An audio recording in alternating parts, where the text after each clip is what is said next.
You have arrived at the ET Newsroom. Welcome. Now, you are in for an interesting ride.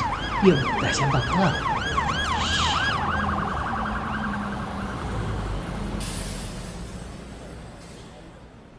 Hello and welcome to the ET Newsroom and me, Joanna Summerscales.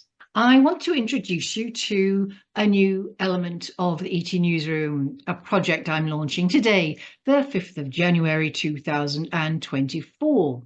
And it's PACES, and that stands for Parent and Child or Children Experiencer Support. PACES. And I've been wanting to do something like this for a number of years because in the early days of the Emerge project, as was, I had one or two calls from parents, mainly mums, describing some events that happened to their children and what their children said.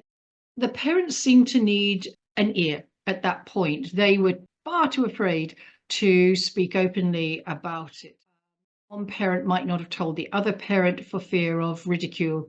What seemed to be happening is that the child was reporting interaction with other intelligences of one stripe or another. Now, of the many people I've spoken to over the years and those that I've also interviewed, most of them, the majority, have all had experiences that began in childhood. But there is much more of a taboo for a child to report it as a child.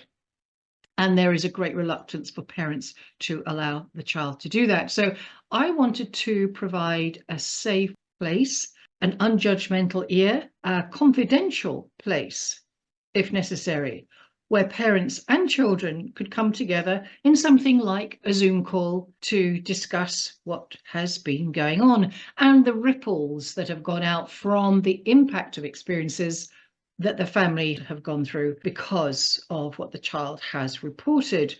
This is still very much a difficult and grey area, no pun intended, in as much as I said, the adults can talk about their childhood experiences, but the parents who called me had a very real fear, and I think justifiably so, that should their child's reporting of anything get out to any bodies like social services, child services, and this country in the UK anyway, they are not known for their subtlety. They're known for being quite heavy-handed in making judgments about removing children from loving families. So with that in mind, some parents were very fearful about speaking further because they didn't want to endanger themselves or their child or risk in any way, shape or form the very, very serious issue of the potential of having their child taken away, maybe for life. So because that was a very real fear, I didn't do anything with the idea that I had to provide this platform for a long time, and I got busy with other things. So recently, I have been looking at bringing that back to the forefront as another spoke of the wheel of the ETN machine, and offer parents and families an opportunity to share and discuss with one another and with me as mediator and any other party who might be relevant to join us in that case to bring some light on the subject. This will be a confidential platform, a place where parents and children can come together, and should the parents wish it, I am happy to facilitate a day's workshop where we can meet, maybe several families can come together and encourage discussion, chat, conversation, and the children to further express themselves through drawing and writing. There will be a dedicated closed Facebook group, and the email, which is etn.paces@gmail.com, is the dedicated email address. And if anybody wants to call, leave a message or text, you can do so on the ETN Newsroom number, which is 0795 1752813. So if this is you or your family and you've been looking for someone to speak to, then please feel free to email, and hopefully we will get a good community going, and this will become something that people will be encouraged to share and perhaps even go public with. It would be really amazing if a family would feel that they could speak publicly on camera, to put their story out there, to share with other families, to give them courage and a sense of relief that no, they're not going crazy. Neither is their child. This is very important, to have this safety valve. And my background involves teaching, training, workshops. I've run several workshops over the years on healing, visualization for health and stress management. And I also trained as a regression therapist and worked on bereavement counseling, which also involved a couple of kids. So I have a very strong background in health and wellness and interested in how these experiences impact humanity, the family, and where all that ripples out to, and how we can perhaps better understand it and not live in fear of it. So with that, please do share this far and wide. Look out for more information at the end. This is Joanna Summerscales, over and out. The following 3 clips are of parents speaking about their children's experiences.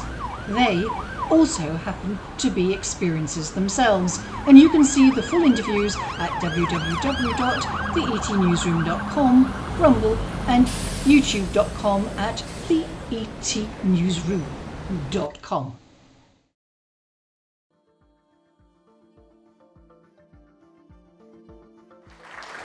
Thanks for inviting me here. I feel very honoured to be here. I'd like to say I'm not a researcher.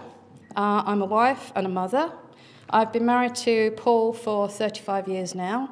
We have 2 sons, Daniel, who's almost 34, and Jason, who's almost 30.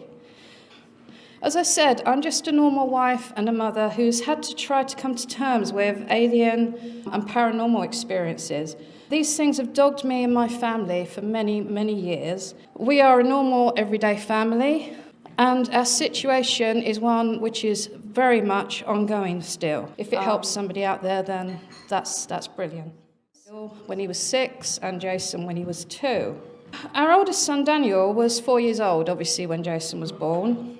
But until then, Daniel had an invisible friend. Now, we didn't think this was odd at the time because obviously a lot of single children do have invisible friends. Now, but Daniel's friend was different. He said his name was Junus and that he came from the stars. Now, when Jason was born, the momentum seemed to shift from Daniel to Jason because when Jason was a few weeks old, we would hear him crying in the night. We would go into his room and we would find that he'd been moved. He was always in the room. Sometimes he was at the other end of the cot, sometimes underneath the cot, sometimes underneath a chair. Obviously, we were concerned. We spoke to, obviously, the health visitor about this. And she suggested it might be, that Daniel was maybe a little bit jealous of his baby brother. But when we asked Daniel about it, he was very adamant that he never touched a baby because Mummy told him not to. When Daniel was about 5 or 6, he came to us crying one day. And he said, my friend, Junus, won't be able to see me anymore because he said that they've made a mistake and it's Jason they should be working with, not me. He was very tearful and, of course, again, believing it's an invisible friend, I just comforted him. And he looked at me and he said, Mum, Junus said Jason's got an original soul.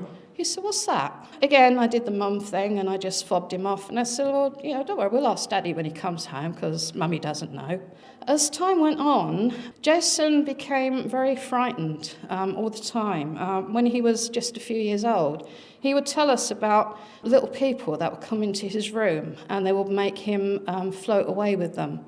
And he said that they would take him to a hospital place, which he didn't like. And it was always cold there. Again, with being rational people, we just put it down to the fact that, okay, he's having nightmares for some reason. And what about any continuing encounters?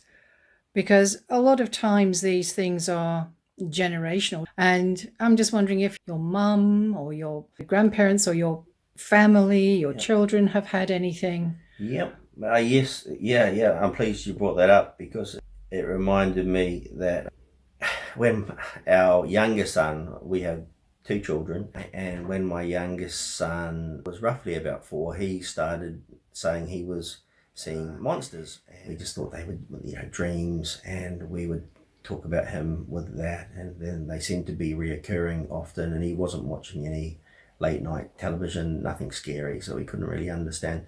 So we got him. I started to make the, was there a possible connection to what happened to me to happen to him? I didn't jump to a conclusion, but I gave him a pen and I gave him a paper, and I got him to draw what was happening.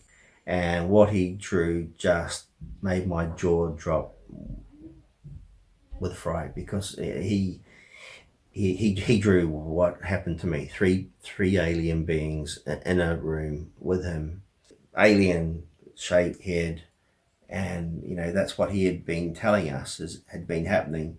But he didn't necessarily first just come out and tell us this. He would be very reluctant to speak. You say also that little Kaylee is aware of things? Oh yeah, she's told me so many things. I mean, when all this stuff was happening during the first abduction, she was telling me that she would see Spider-Man in her closet. She loves Spider-Man, which I was never really. I mean, I didn't have a lot of Spider-Man stuff around or anything, and she never really knew what Spider-Man was. And she saw it one day at the store, and she just loved it. Like, loved the whole Spider-Man look. And everything after that was just Spider-Man, Spider-Man, Spider-Man. And it never really occurred to me that this thing sort of has eyes like Spider-Man. Oh yeah.